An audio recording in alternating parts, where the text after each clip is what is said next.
First John chapter 1, verses 5 hanggang sa 10.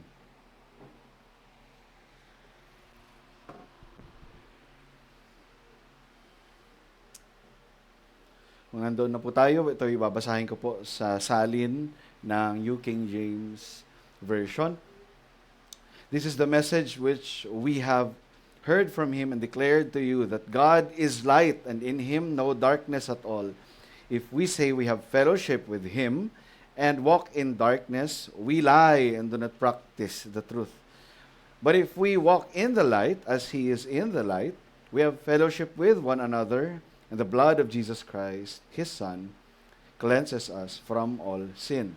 If we say that we have no sin, we deceive ourselves, and the truth is not in us. If we confess our sins, he is faithful and just to forgive us our sins and cleanse us from all unrighteousness. If we say that we have not sinned, we make him a liar, and his word is not in us. Tayo po ay saglit na manalangin, mga kapatid. Our gracious and loving, our lawgiver, judge of all the earth, the triune God, we come unto you this morning upang sumamba sa inyo in spirit and in truth sa pamagitan ng inyong salita. I-usher nawa kami ng banal na Espiritu ngayong umaga sa pakikinig, at ang inyong lingkod, ilayo nyo sa iyong pagkakamali. At gaya ng pangako ng inyong salita, na sa bawat Lord's Day, mayroong espesyal na presensya ang Diyos sa aming kalagitnaan. At doon lamang mas nagkakaroon ng meaning ang pagtitipon namin, dahil kung ito ay apart sa inyong presensya, magiging parang isang mere social gathering lamang ito. Pero dahil sa aming Panginoong Jesucristo, sa pamamagitan ng banal na Espiritu, kami ay nakakasamba ng may kagalakan at may katotohanan. So Lord, guide us through your word. Guard our emotions, and even guard our minds, because we know that worship is intellectually demanding. So we lift up unto you our worship this morning. Guide your servant. Thank you, Father, in Jesus' name. Amen.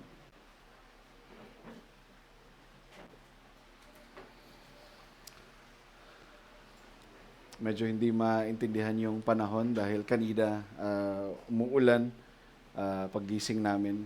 Tapos ngayon ay maaraw. So a healthy reminder sa ating sa bawat isa, hydrate. Oo. So I hope okay lang kayo despite sa ating present condition ngayon na nasa parking lot pa lamang. So yan. God is still faithful. God will always be faithful sa atin.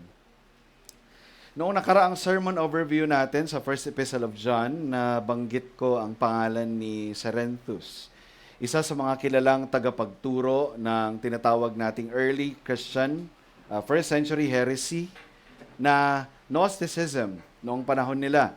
Mahalagang mabalikan natin ito ngayon, sapagkat ang sulat na ito ni Juan, sa isang banda ay isang uri or form ng apologetic defense laban sa Gnosticism. Ang apologetic po, ito po by definition is a defense of the Christian faith. Ayon kay Joel Beeke, isa sa mga maling paniniwala na tahasang sinasalungat ni Juan ay ang pag-aangkin ng mga Gnostics na wala silang kasalanan. Walang kasalanan na kailangang linisin o ihingi na ng tawad sa Diyos. So ito ay parehong original sin and then actual sin, or yung denial na tinatawag natin sa Reformed doctrine na total depravity. Itinuturo nila na ang tao ay hindi likas na makasalanan at ang kanilang mga gawa ay hindi dapat ituring na tunay na kasalanan. Dahil dito, wala raw silang dapat i-confess na kasalanan sa Diyos. Itinuturing nila ang kanilang mga sarili na nakahihigit sa karaniwang tao dahil sa kanilang sinasabing natatanging kaalaman at yung tinatawag nating spiritual enlightenment. No, kaya mapapansin natin, God is light versus the man's claim to spiritual enlightenment. Naniniwala sila na kahit gumawa ng kasalanan ang katawan, body, flesh, ang kanilang tunay na espiritual na pagkatao ay nananatiling dalisay. Kaya kung sila man ay magkasala, ang may pananagutan daw ay ang laman, ang flesh lang, at hindi ang kanilang tunay na mga sarili na espiritual. Sa ganitong paraan, itinatanggi nila ang realidad ng kasalanan at ang pangangailangan, of course, ng pagsisisi at kapatawaran. Sa liwanag ng konteksto natin ngayon, verses 5 to 10, mas mauunawaan natin kung bakit paulit-ulit na binibigyan diin ni Juan ang katotohanan tungkol sa kasalanan at ang pangangailangan ng tapat na pagkukumpisal nito. Hindi lamang niya itinuturo kung ano ang ibig sabihin ng lumakad sa liwanag, dahil napaka-abstract nga naman ang idea na yun, mga kapatid, o kayo ay lumakad sa liwanag. Pero hindi niya ito ibababa sa pinaka-specific and concrete na sense. So sinasalungat din niya ang maling paniniwala na maaaring mag-angkin ang isang tao ng fellowship sa Diyos, na posible yon habang itinatanggi naman niya ang kanyang kasalanan. Sinabi ni Juan sa verse 5, na ito ang mensaheng natanggap nila mula kay Kristo. Yung mensahe na ito ay yung proposition na God is light. No, God is light. Hindi sinabing God has light, kundi God is light. At mababasa rin natin ang pahayag na ito mula mismo sa bibig ni Kristo sa John 8:12. Sabi niya, I am the light of the world. Si Kristo bilang Diyos, sinasabi na siya ang liwanag ng sanlibutang ito.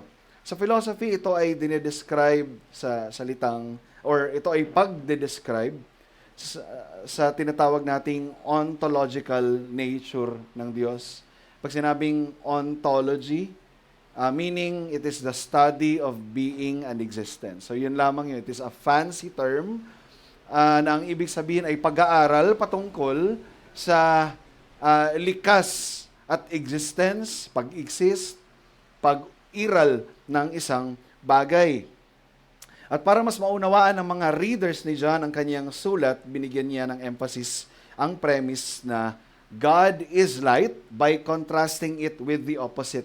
Kung matatandaan ninyo yung preaching ko sa Galatians, isa sa mga nasabi ko doon is, kapag tayo nagbibigay ng paliwanag, maliban doon sa positive na proposition na sinasabi natin, para mas maunawaan ito na ating mga readers, nagbibigay tayo ng negative. Nagbibigay tayo ng emphasis sa negative para yung readers natin, tagapakinig natin, magkakaroon siya ng aha moment na, okay. Ano yung liwanag? Yung yung walang dilim na kahit konti. Yun yung sinasabi ni John. In Him, no darkness at all. Dahil baka may magtaas ng kamay, no? Totoo ba yan? Ibig sabihin, walang anumang bahid ng kadiliman o kapintasan sa Diyos. Walang anumang halo ng anumang bagay na salungat sa kanyang ontology. Ganap na kasakdalan. At hindi siya nagbabago, hindi maaring mabawasan o masira o madagdagan na ang kanya, or madagdagan pa ang kanyang kaluwalhatian. Wala na. Nothing to add and subtract to His nature. Kasama rin dito ang kanyang moral perfection. Hindi natin masasabi sa Diyos na, Lord, mas bumubuti ka ngayon dahil lang sa mas pinagpapala tayo sa araw na ito. Uy, mas mabait sa akin ang Panginoon ngayon na para bang nagdadagdag tayo ng something doon sa kanyang, again, ontology. Therefore, the phrase, God is light, refers to the perfect being and attributes of God, His holy character, His divine precepts and commands, His decretive will and His will of disposition, and all that He has revealed concerning Himself. Wala nang iba, ni-reveal yun sa kanyang salita, sa Biblia. In short, everything God reveals about Himself and everything in Scripture is light. Ulitin ko, kapag sinabi ni John na God is light, ito ay tumutukoy sa everything God reveals about Himself and everything kung ano yung nakareveal sa Scripture. Ito ay light dahil walang dichotomy between the Word and the being of God. His Word is truth. Without Him, no, kung wala ang Diyos, without Him, nothing can truly be known. Proverbs 1:7, for the fear of the Lord is the beginning of knowledge. And without His light, kung wala yung kanyang liwanag, nothing can truly be seen. Sa creation, kapag tinatanong minsan yung mga bata, anong unang kinreate ng Diyos?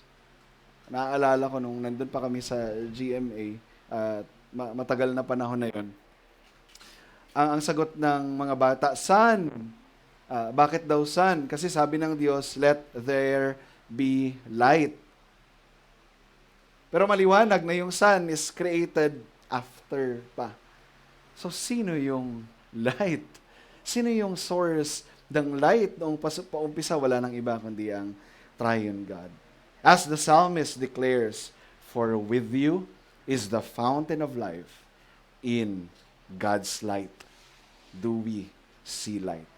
In your light do we see light. It is only through God's self-revelation that we come to know Him, understand the truth, perceive reality as accurate as it is, at yung paglakad natin sa katotohanan, sabi sa Psalms 119, 105, Thy word is the lamp unto my feet and the light unto my path. Sa totoo lang, mga kapatid, nung inaaral ko ito, sobrang lawak na kategory noong yung proposition na God is light.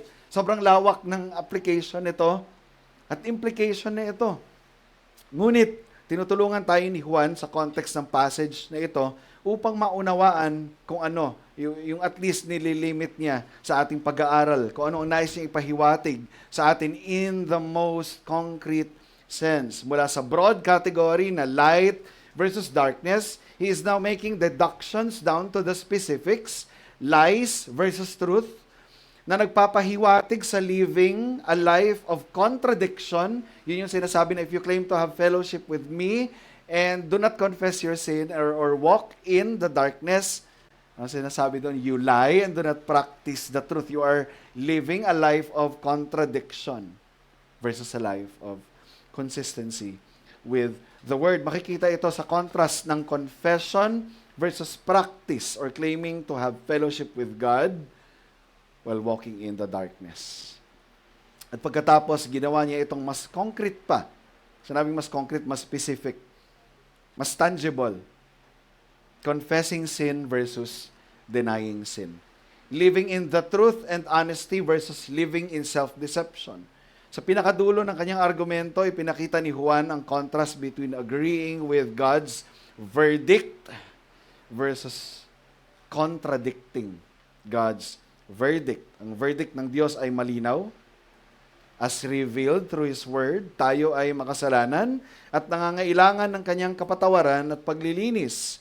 And so kapag ikinukumpisal natin ang ating pagiging likas na makasalanan, sumasang-ayon tayo sa sinasabi ng Diyos tungkol sa atin or sa verdict ng Diyos tungkol sa atin. Ngunit kapag itinatanggi natin ang ating kasalanan or na tayo ay makasalanan, gaya ng sinabi ni Juan, hindi natin ipinapamuhay ang salita ng Diyos at ginagawa pa nating sinungaling ang Diyos, which is tantamount to blasphemy. Kaya mga kapatid, mahalagang ma-establish natin ito ngayong umaga sapagkat ito ang dapat na mag-govern ng ating understanding sa buong passage, yung God is light.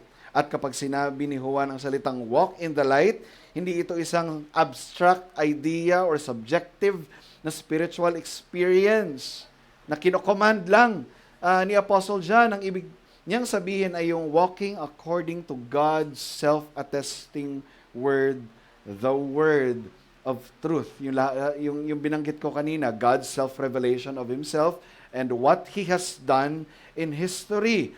Ito ay pamumuhay na nakaayon sa Scripture, sa revealed will ng Diyos, sa kanyang mga utos, at sa lahat ng kanyang inihayag tungkol sa kanyang sarili, sa kanyang ginawa sa kasaysayan.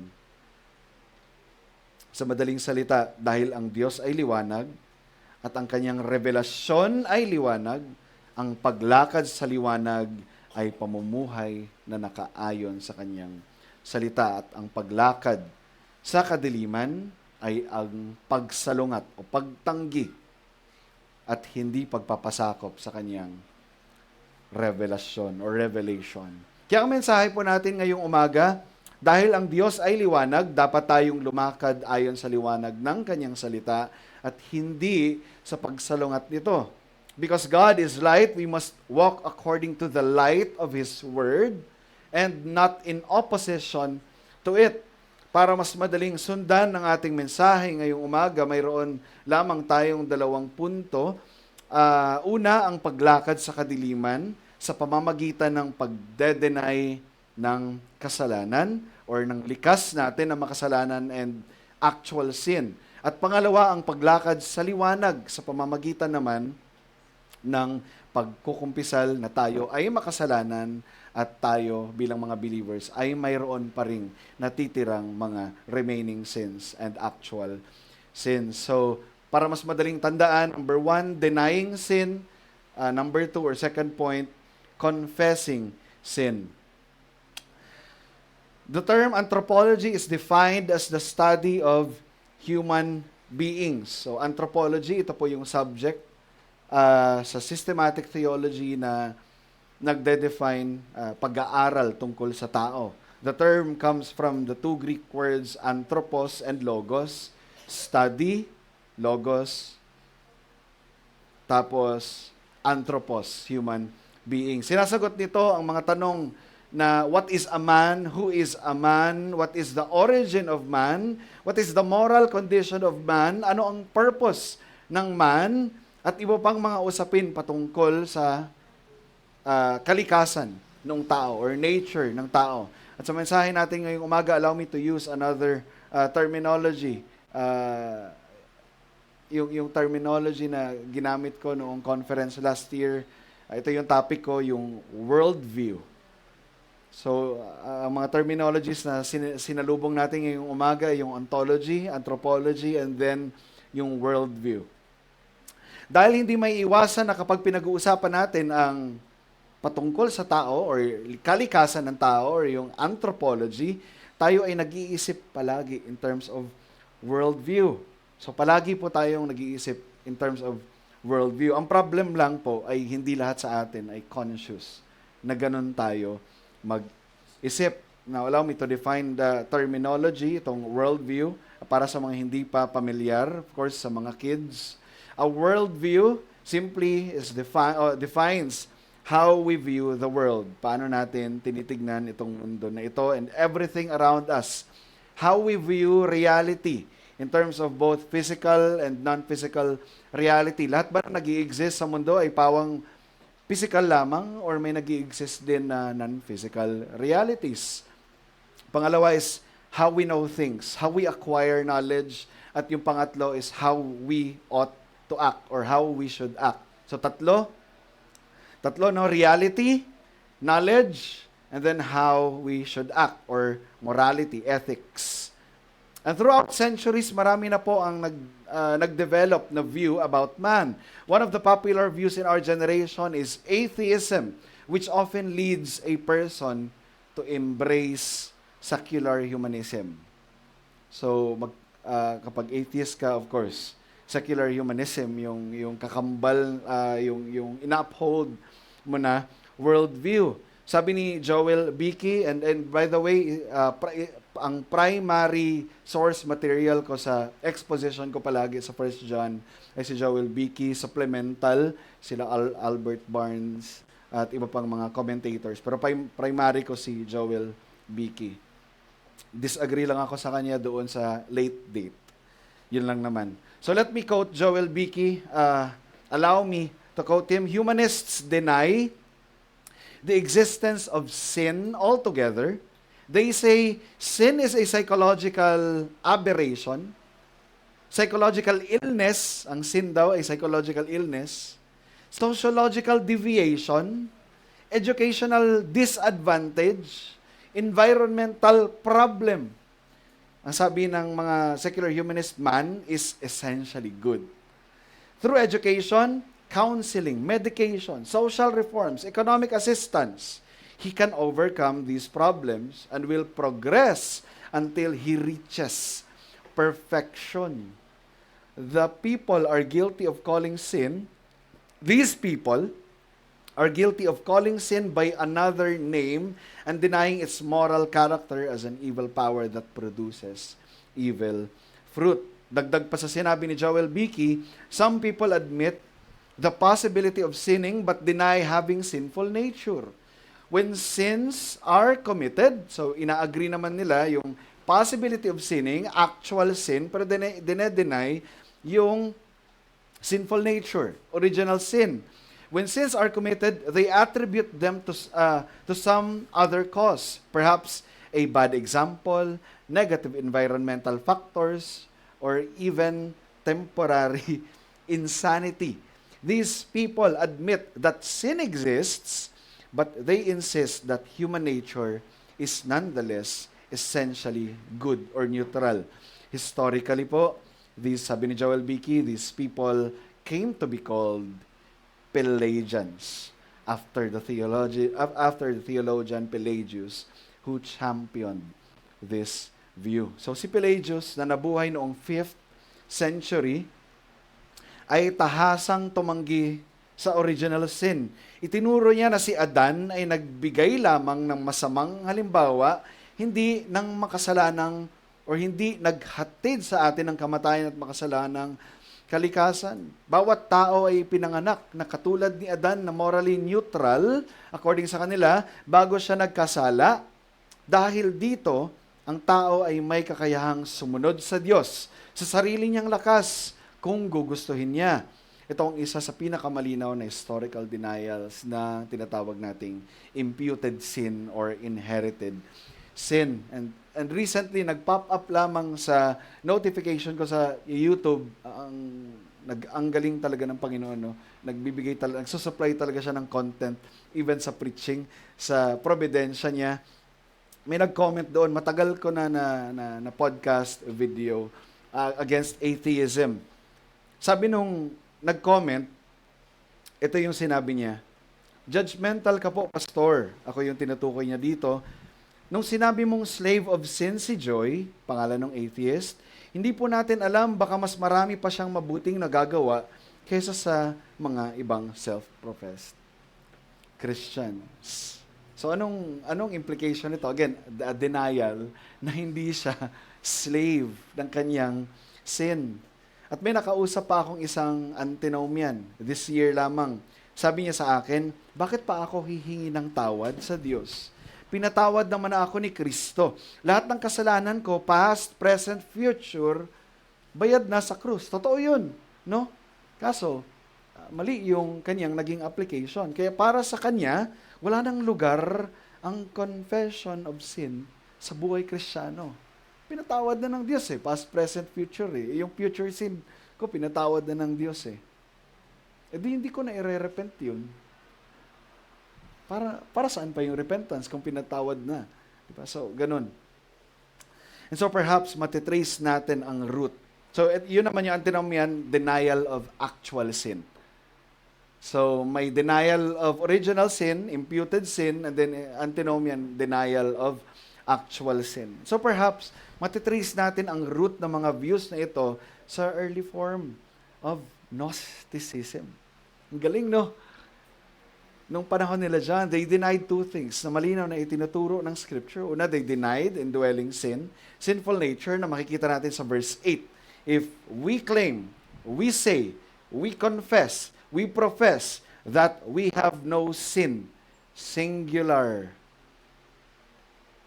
Hindi sins, singular sin. This is a denial of what we are by nature. Pangalawa, they denied actual sin. Na makikita natin sa verse 10, if we say we have not sinned, this is a denial of what we do in practice. So what we are by nature and what we do in practice. At dahil nga sa dualistic belief ng Gnostic na mayroong sharp separation between flesh and the spirit, nagkaroon sila ng compartmentalized view of sin. Para sa kanila, maaaring magkasala ang flesh, pero hindi pwede ang spirit kasi ang spirit, good yan. Ang flesh, evil yan. Kaya i-attribute lang natin yung kasalanan sa flesh lang. The spirit remains pure, enlightened, and untouched by sin. Kahit ang katawan ay gumagawa na ng bagay na labag sa kalooban ng Diyos. Dahil dito, they could claim na wala silang kasalanan kahit may ginagawa silang mga immoral practice. Para sa kanila, hindi iyon ang kanilang tunay na sarili. Flesh lang ang nagkasala, hindi ang spirit. But John provides us with the light of God through His Word. Sa panahon natin ngayon, laganap pa rin ang secular humanism at iba pang maling pananaw tungkol sa anthropology, gaya ng Pelagianism na taliwas na itinuturo ng salita ng Diyos. Nag-i-exist pa rin po ang mga belief ng mga Pelagians ngayong araw, ngayong generation natin. Ngunit ang scripture or the biblical worldview, the biblical belief lamang ang nagbibigay sa atin ng tamang liwanag sa kung anong tamang view ng tao, sa kung ano ang tao, saan siya galing, ano ang kanyang dapat na i-behave. At kung tayo nga ba ay may imputed sin na inherit kay Adam at actual sin na nagagawa pa rin hanggang ngayon. Kaya nga sabi ni Jesus Christ, no, everyone who sins is a slave of sin. Hindi niya sinabing everyone who sins becomes a slave of sin. Hindi sinabi ni Jesus Christ. Ulitin natin. Hindi sinabi ni Kristo na everyone who sins becomes a slave of sin. Rather, ang sinabi niya, everyone who sins is a slave of sin. Ang tinutukoy niya sa atin dito ay yung ontological nature natin. According to the late R.C. Sproul, we are not sinners because we sin. We sin because we are first and foremost sinners. Hindi tayo naging makasalanan dahil tayo ay nagkakasala. Tayo ay nagkakasala dahil una, tayo ay by nature makasalanan. Kaya ang sino mang nagde-deny ng sinful nature ay tinatawag ni John na self-deceived. If we recall our preaching in the book of Galatians, ang pagiging self-deceived ay ang pag-aangkin ng isang bagay na wala naman siya at ang pagde-deny ng isang bagay na mayroon siya. At makikita natin ang parehong prinsipyo na sinabi ni Juan.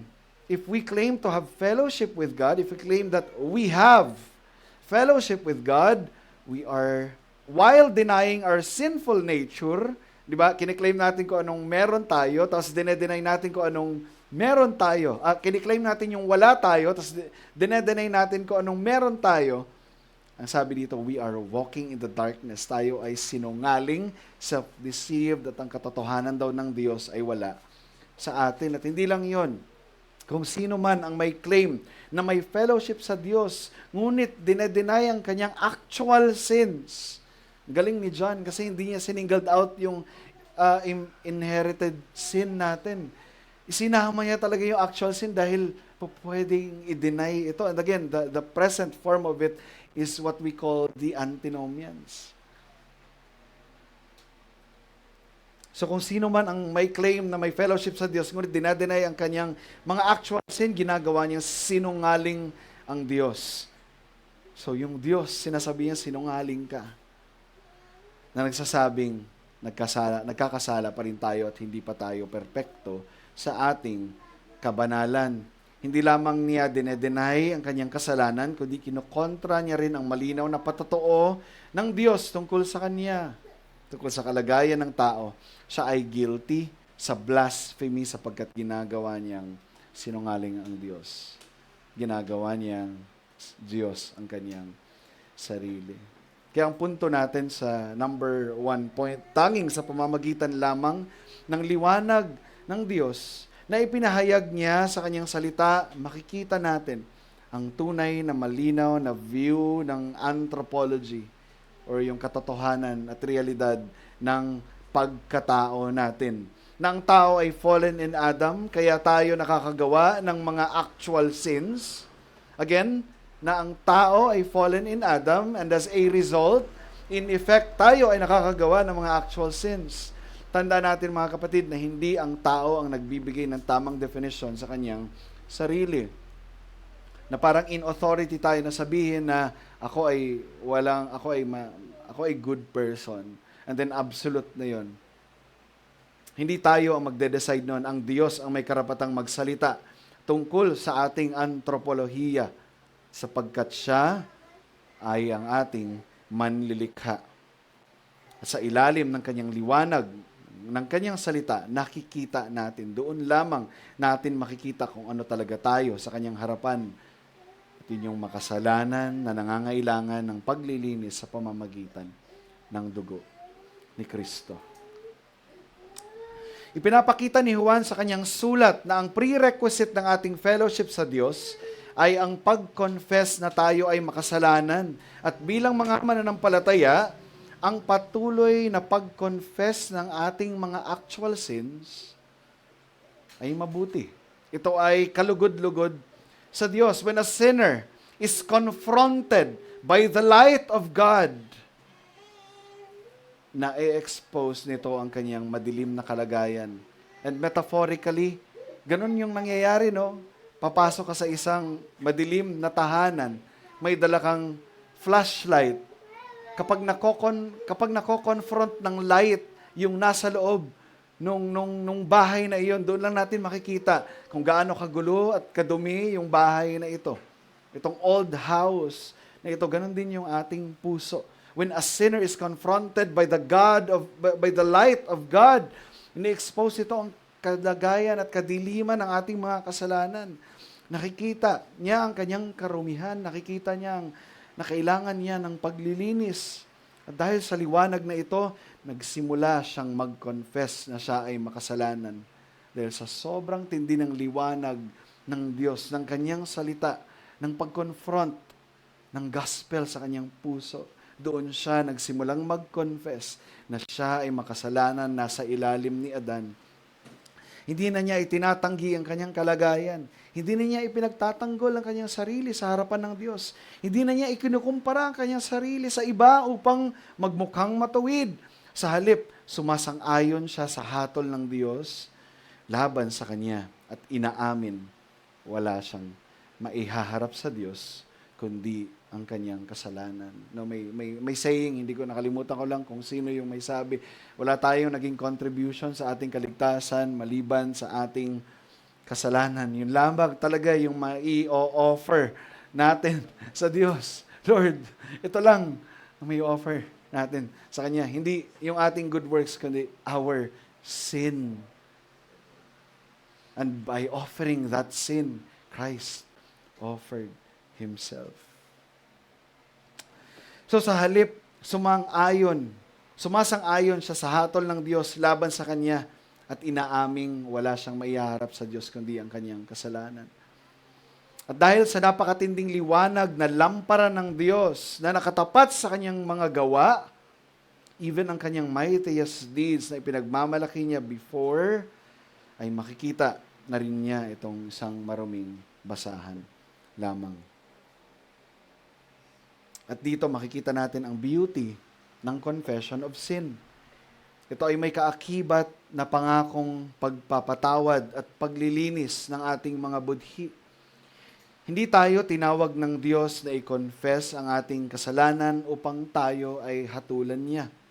Bagkus, tinawag niya tayo upang makaranas ng kanyang biyaya. Normally, dati, kapag ang mga anak ko ay nakakakomit ng mga kasalanan, tinatawag ko sila, papasok doon sa room, and then after a few interrogations at na found out na sila ay guilty, doon dinideliver yung punishment. Pero sa atin mga believers, iba na ang naging turing sa atin. Hindi tayo tinawag ng Diyos, sa ating mga elect. Hindi tayo tinawag ng Diyos na i-confess ang ating sins upang tayo ay hatulan niya. Bagkus tinatawag niya tayo upang makaranas tayo ng biyaya. Sabi ni Juan, kung ating i-confess ang ating mga kasalanan, ang Diyos ay matapat at makatarungang patatawarin tayo at lilinisin tayo sa lahat ng kalikuan. And take note mga kapatid, hindi ordinaryong bagay ang pinanlinis sa ating kasalanan. Ang mahal ng pinangtubos sa atin. Sabi ni Juan sa verse 7, the blood of Jesus Christ cleanses us from all sin. Sabi ng isang hymn writer na si Steve Petit, so high the price he paid, the nails, the cross, the grave, such pardon he bestowed, such grace he showed. No greater sacrifice, he gave his very life, so deep the love, so high the price. Kaya napakahalaga ng unang 4 na talata, no, ng 1 John 1-4 as foundations of fellowship. Sapagkat doon ipinakita ni Juan na si Jesucristo ay ang walang hanggang Diyos na nagkatawang tao. Because technically, mga kapatid, ang Diyos ay hindi naman dumudugo.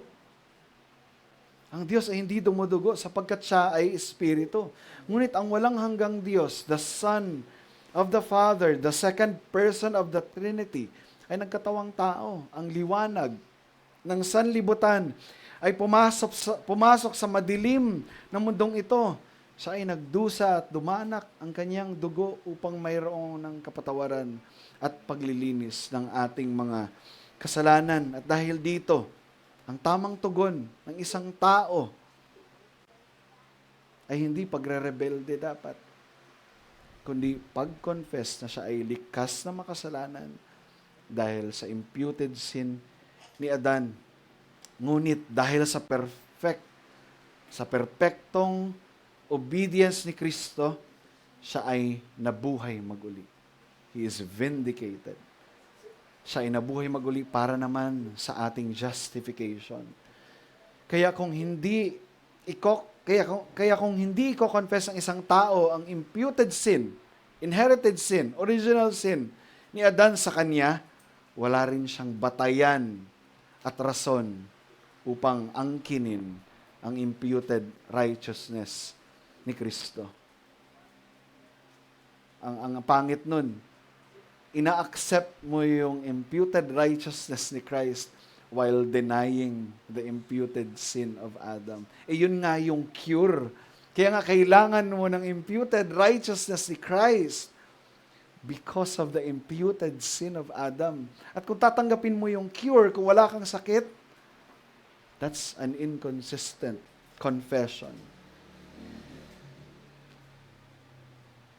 Kaya para sa pangalawang punto, ang ebidensya or the evidence, ang evidence na ang tao ay lumalakad sa liwanag ay ang kanyang paghahangad ng paglilinis at kapatawaran ng Diyos. Ang pangakong ito ay tinatanggap lamang sa pamamagitan ng pag-confess na ang tao ay likas na makasalanan, kaya tayo ay may mga actual sins. Kaya tayo ay nagkakasala pa din. Kaya sa pagkakataong ito, nais ko nang kausapin ang mga wala pa kay Kristo. Marahil ang pananaw mo sa iyong sarili ay ikaw ay lumalakad sa liwanag. Dahil sa tingin mo, ikaw ay naturally good. Gaya ng mga secular humanist, mga atheist. Dahil ikaw ay lumaki din sa isang pamilyang tinuturuan na magsimba, linggo-linggo, at tinuturuan ng maayos na pag-aasal sa harap ng tao. No? Table etiquette, magmano po, at iba pang kultura na nag-i-express siguro ng mga mabubuting asal. O marahil ang pananaw mo sa iyong sarili ay hindi ka makasalanan dahil para sa iyo hindi totoo ang kasalanan. Ang tao ay produkto lamang ng evolutionary process. Pero alam mo kaibigan, at the end of the day, it doesn't matter kung ano ang pananaw mo sa iyong sarili. Ang mas mahalagang tanong ay ito. Ano ang pananaw ng Diyos sa iyo? It doesn't matter kung ano yung view mo sa sarili mo, kung ikaw ba ay mabuti.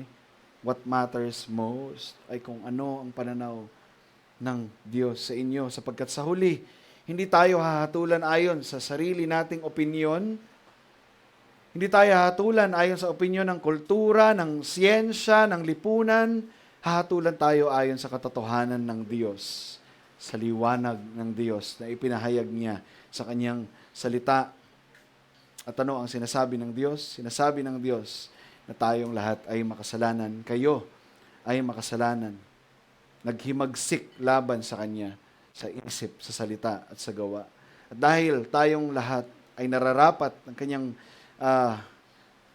banal at matuwid na paghatol, ngunit narito ang magandang balita, kaibigan, isinugo ng Diyos ang Kanyang anak na si Jesucristo upang ang mundong nababalot sa kadiliman dahil sa kasalanan ay magliwanag sa pamamagitan niya. Siya ang tunay na liwanag na dumating sa sanlibutan upang iligtas ang mga makasalanan at dalhin sila mula sa kadiliman tungo sa kanyang kahanga-hangang liwanag. Kaya huwag mong ipagkatiwala ang iyong kaligtasan sa sarili mong pananaw tungkol sa iyong sarili.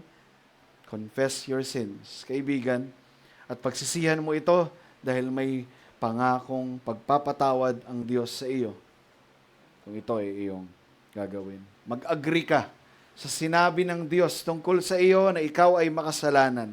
At higit sa lahat, magtiwala ka sa kanyang anak na si Jesucristo na namatay para sa mga makasalanan. Lumapit ka sa Kanya nang may pagsisisi at pananampalataya at mararanasan mo ang kapatawaran ng paglilinis na tanging ang Diyos, si Kristo lamang, ang makakapagbigay. At para naman po sa atin mga mananampalataya, I think it is obvious kung ano dapat nating immortify ngayong umaga, ang hindi naman pag-confess ng kasalanan at paghingi ng tawad. Unang-una sa Diyos, of course, pangalawa sa kapatid. Marahil ito ay bunga ng masamang pag-iisip laban sa kanila, masamang salita, may nasabi tayo, masamang gawain, may nagawa tayo, or kahit isang pagkakasalang hindi sinasadya. Ngunit kung ito ay tunay na kasalanan sa liwanag ng salita ng Diyos at nakagawa tayo ng pagkakasala laban sa ating kapatid, tungkulin nating i-confess ito at humingi ng tawad sa Kanya. Marahil ay maalala natin ang nangyari kina Adan at Eva. Gamitin natin ito bilang test case, hardin ng Eden. Nang sila ay mahulog sa kasalanan, hindi nila agad kinonfess ang kanilang kasalanan sa Diyos at kasalanan nila din sa isa't isa. Nung tanungin ng Diyos si Adan, ang naging tugon niya ay, "The woman whom you gave me to be with me, she gave me the fruit of the tree, and I ate." At nang tanungin naman si Eva, sinabi niya, "The serpent deceived me, and I ate." Mapapansin ninyo, sa halip na mag-confess sila, ay nagkaroon ng blame shifting. At of course, sisihan. Itinuturo ni Adan si Eva, ngunit ultimately, kung pag-aaralan natin kung paano ito sinabi ni Adan, "The woman whom you gave me." Sinasabi ni Adan na kung hindi mo ibinigay itong babae na ito sa akin, ay hindi sana ako nagkasala. At ganoon din si Eva. Hindi siya nag-apologize sa Diyos or kay Adan. Sorry. Kasi dinisip ako ng serpent and so sorry. Nadamay ka. Ito ang natural na ugali ng isang makasalanang puso. Ayaw nating mag-confess. Mas gusto nating magbigay ng dahilan, mag-justify, magturo ng iba, o bawasan ang bigat ng ating kasalanan. At kapag nangyayari ito sa atin, ayon kay Juan, tayo ay lumalakad daw sa kadiliman. So, self-check para kaya ang ganda nung First John na book, it's really a self-check sa ating mga mananampalataya. Kapag nangyayari ito sa atin, ayon kay Juan, tayo ay lumalakad sa kadiliman at hindi sa liwanag. Kaya mga kapatid, suriin natin ating mga puso.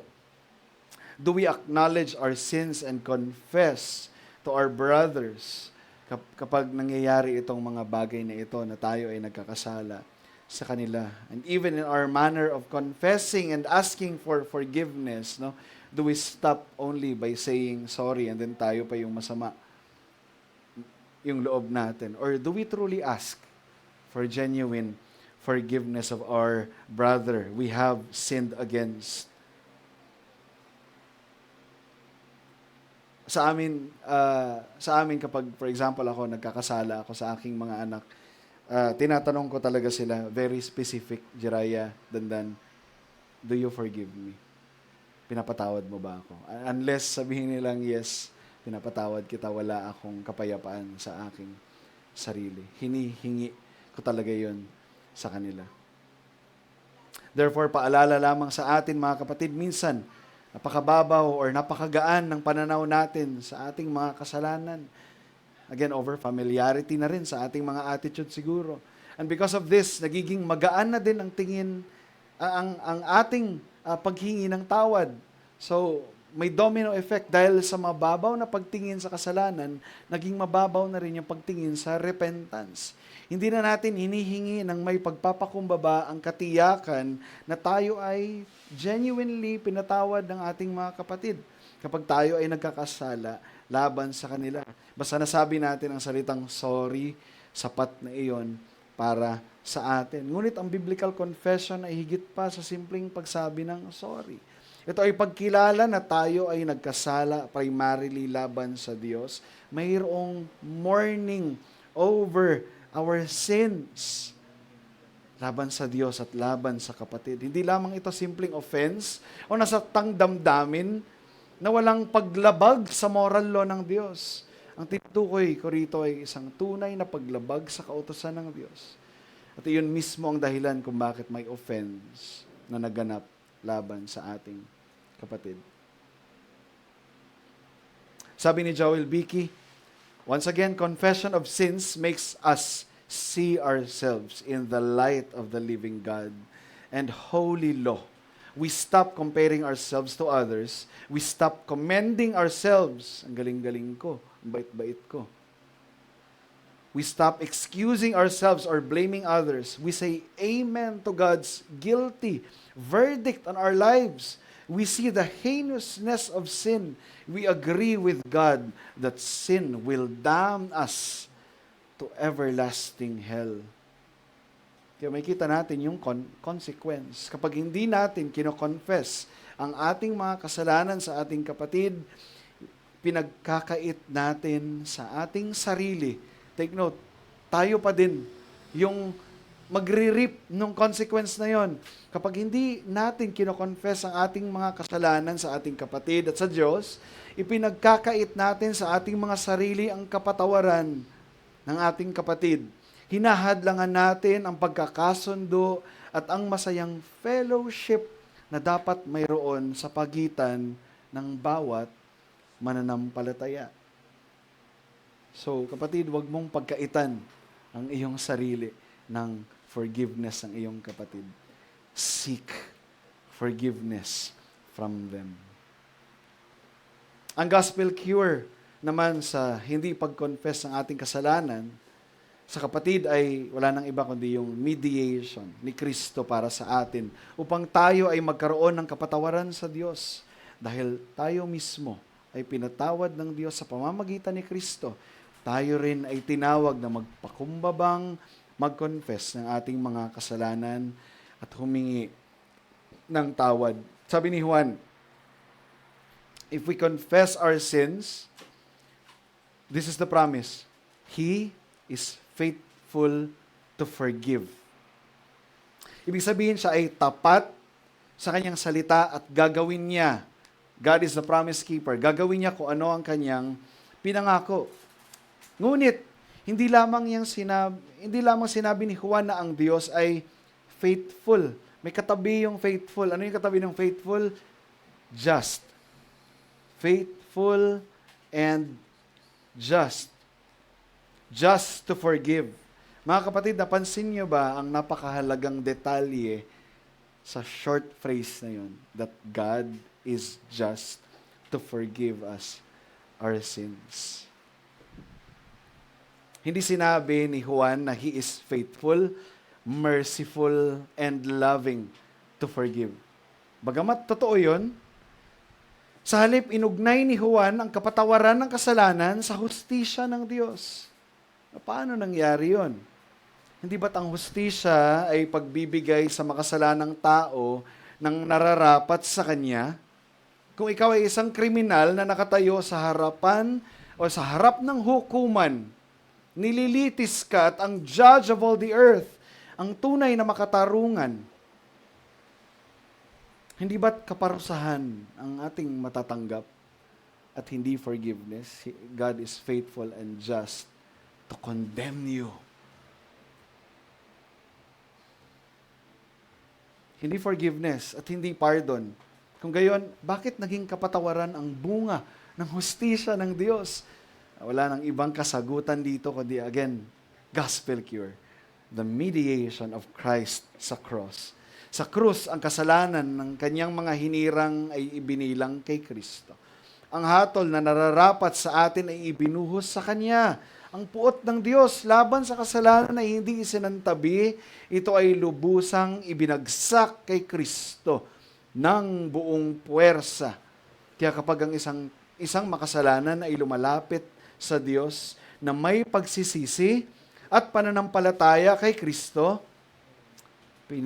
pinatatawad siya ng Diyos. Hindi lamang dahil siya ay mahabagin at mapagmahal, kundi dahil siya ay makatarungan. Nabayaran na ang utang, naibigay na ang hatol, na-satisfy na din yung hustisya. Ang hustisya ng Diyos na dating kalaban natin, ayaw natin nung kanyang hustisya kasi ibinibigay nito sa atin, yung nararapat para sa atin. Pero paano tayo naging karapat-dapat para sa kapatawaran? Dahil kay Kristo. Kaya walang pag-aalinlangan na sinabi ni Juan, if we confess our sins, He is both faithful and just to forgive us our sins and cleanse us from all unrighteousness. Dahil sa dugo ni Kristo, the blood of the new covenant, pinatawad na tayo at nilinis ng ating mga kasalanan. And because of this, every one of us entered sa tunay na fellowship sa Diyos at sa isa't isa. God did not set aside His justice in order to forgive sinners. Instead, at the cross, Christ, His perfect justice and His abundant grace met together to accomplish the salvation of sinners. Let this be our gospel cure, mga kapatid. Kapag tayo ay lumalapit sa Diyos at kino-confess ang ating mga kasalanan, ipinapangako ng Diyos na dahil sa ginawa ni Jesus sa krus, patatawarin niya tayo. Sa katunayan, kung dinala na ni Jesus ang ating mga kasalanan sa krus ng Kalbaryo, ngunit hindi pa rin tayo pinatawad na ng Diyos, hindi siya magiging makatarungan. At alam niyo ba, ito yung problema ng mga Pelagians. Dahil naniniwala sila na si Kristo ay namatay para sa lahat ng tao. Binayaran daw ni Kristo ang lahat ng kasalanan ng lahat ng tao, every single individual on the planet. Now, anong nangyari? Bakit napunta pa rin sila sa impyerno at binabayaran pa rin nila yung tinatawag nating double jeopardy? So, sa Pelagian, hindi just ang Diyos. Sa atin, just ang Diyos.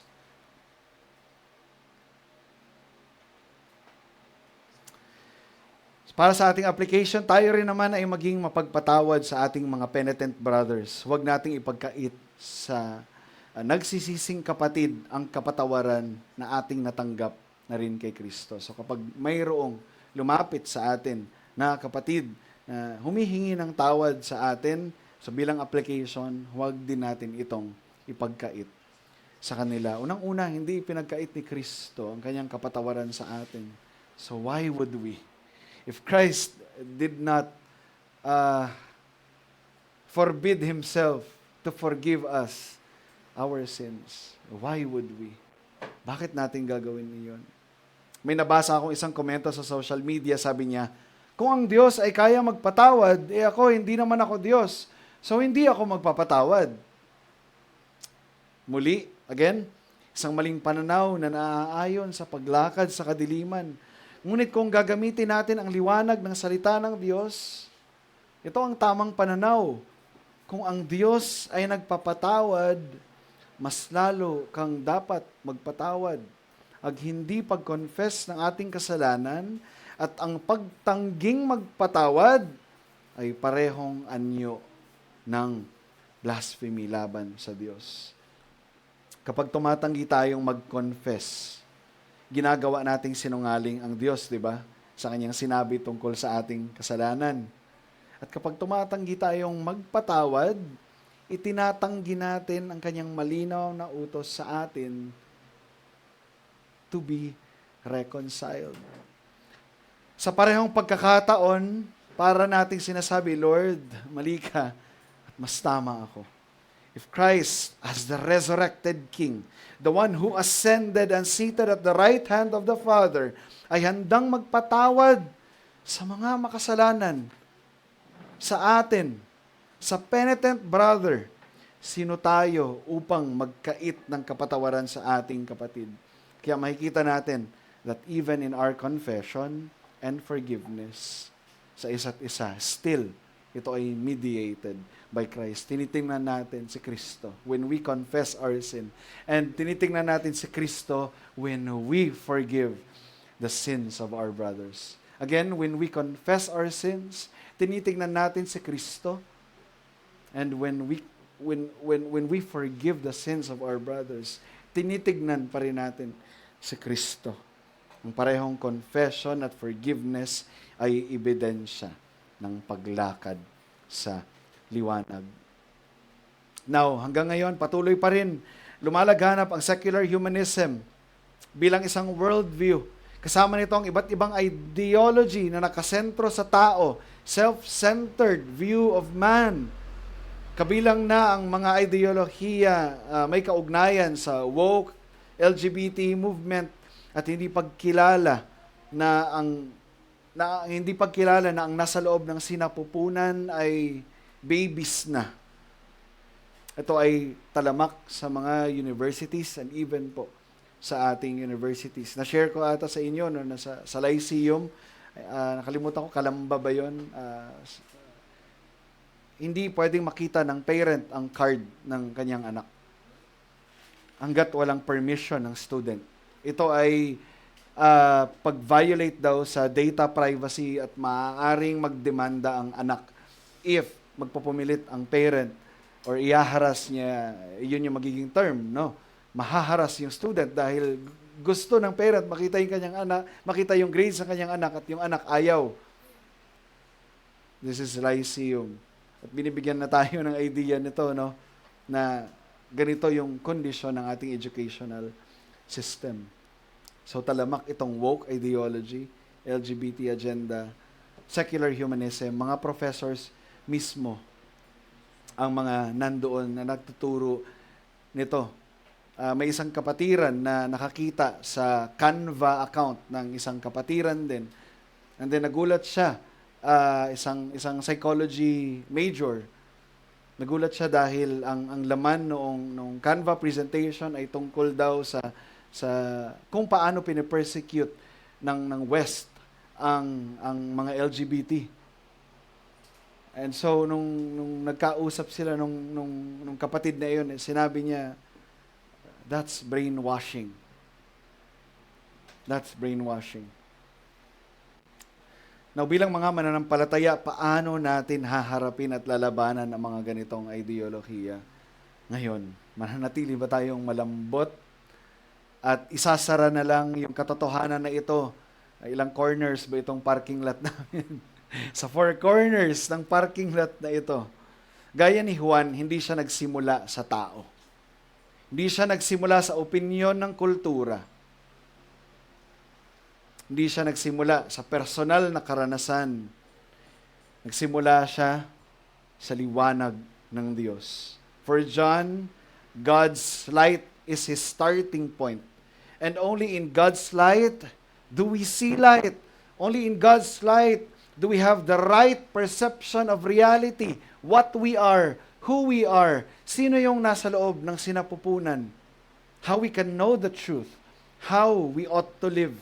Dahil dito makakatiyak tayo mga kapatid na ang sanggol sa sinapupunan ay isang nilikha ng Diyos na may dignidad at tulad nating kagaya nating lahat at nangangailangan ng kaligtasan.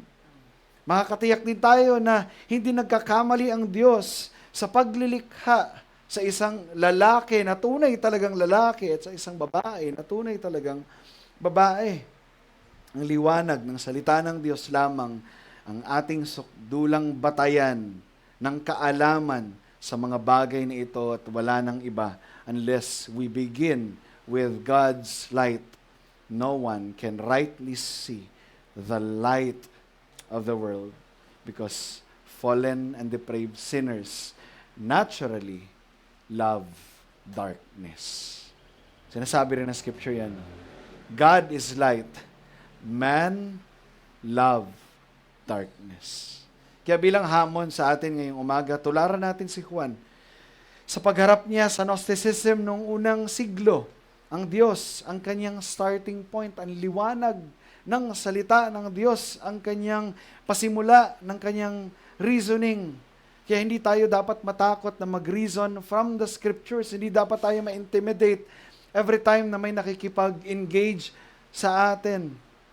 Kung regarding sa origin ng universe, origin ng man, what man should act and do. Ang self-revelation ng Diyos, ang liwanag, wala nang iba. Ito ang liwanag ng sanlibutan na ito. Ang ebanghelyo ay may kapangyarihang baguhin ang puso ng tao upang i-transform ang mundong ito, upang ang mga tao ay mag-confess na sila ay makasalanan at sumampalataya kay Kristo bilang Diyos, tagapagligtas, Panginoon at Hari. Because at the end of the day, mga kapatid, because God is light, Christ also called us to be the salt and light of this world. Tayo na isang maliit na gawain dito sa Herb, isang community, na nagpapaumpisa pa lamang naway huwag tayong mapanghinaan ng loob. Itong small community natin, mga kapatid, we can make a difference. If only I can share to you how many people were blessed sa ating pagpapasimula. They were truly blessed sa ating tapang na gawin ito. This is an extraordinary task given to us by God. At yun yung maging encouragement ko sa inyo ngayong umaga na challenge na huwag kayong mapanghinaan. God is with us sa task na ito. God is with us sa church plant na ito at hindi niya tayo pababayaan. So we can make a difference. Kung tayo ay talagang conscious at seryoso sa ating sinisimulang gawain, na may magpatuloy tayong mag-equip sa isa't isa upang maging handa tayong gibain ang mga maling kaisipan at pugutan ng ulo ang mga evil ideologies ng mundong ito na patuloy na lumalason sa iba't ibang uri ng tao. Maraming mga relasyon na naghihiwalay because of this. At hindi lang yon, yung ating mga kabataan. Yung ating mga kabataan sa henerasyon ngayon. Kaya kung tayo ay mananahimik, pinapalakas natin sila. Ngunit kung tayo ay mag-iingay sa ating pananampalataya, pinapalakas natin ang scripture at pinapahina natin sila. Kaya kung hawak-hawak natin bilang mga salt and light, kung hawak-hawak natin ang salita ng Diyos, taglay-taglay natin ang liwanag ng Diyos saan man tayo makarating. Sino man ang makasalamuhan natin, maging handa tayong ibahagi ang ebanghelyo in season and out of season. Let this be our encouragement ngayon umaga, mga kapatid. Tayo ay manalangin.